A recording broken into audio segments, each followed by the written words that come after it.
moi qui prône déjà la Normandie, qui essaie de tout faire pour mettre en avant la région, et je dis souvent qu'un de nos problèmes, bien que la réunification ait fait beaucoup de bien évidemment, mais un de nos problèmes c'est que les entrepreneurs ne se connaissent pas.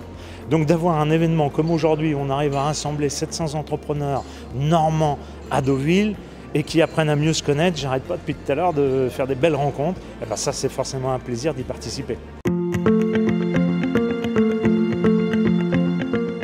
C'est très intéressant, surtout dans une période où j'entends partout que tous les chefs d'entreprise, les entrepreneurs ont des problèmes de recrutement. Alors je vais démarrer très simplement parce que je vais dire que mon premier métier le plus important aujourd'hui, qui s'appelle donc PGS, c'est l'emballage chez La Palette. Est-ce que vous croyez aujourd'hui que vous auriez, vous, envie de venir travailler dans La Palette, un produit aussi banal et d'apparence basique? Il n'y a pas grand monde qui a envie de venir travailler dans La Palette. Mais par contre, je vais expliquer qu'en travaillant sa marque employeur, PGS Group, et peut-être même aussi son personal branding. Aujourd'hui, tous les jours, je rentre des candidatures de très grande qualité qui ont envie de travailler soit chez PGS, soit à mes côtés dans mon équipe. Et que j'ai moins de problèmes que les autres, voire pas du tout.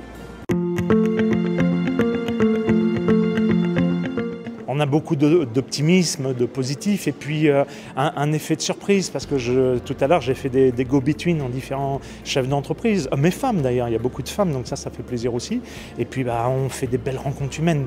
L'essence pour les vrais entrepreneurs, et là j'en vois beaucoup, je fais un distinguo avec les hommes d'affaires, qui sont animés par juste un enjeu financier, une motivation financière. Mais dans les entrepreneurs, notre essence, notre moteur à nous, il fonctionne avec les relations humaines, avec ces belles rencontres humaines. Et là, c'est le lieu aujourd'hui pour se rencontrer entre Normands.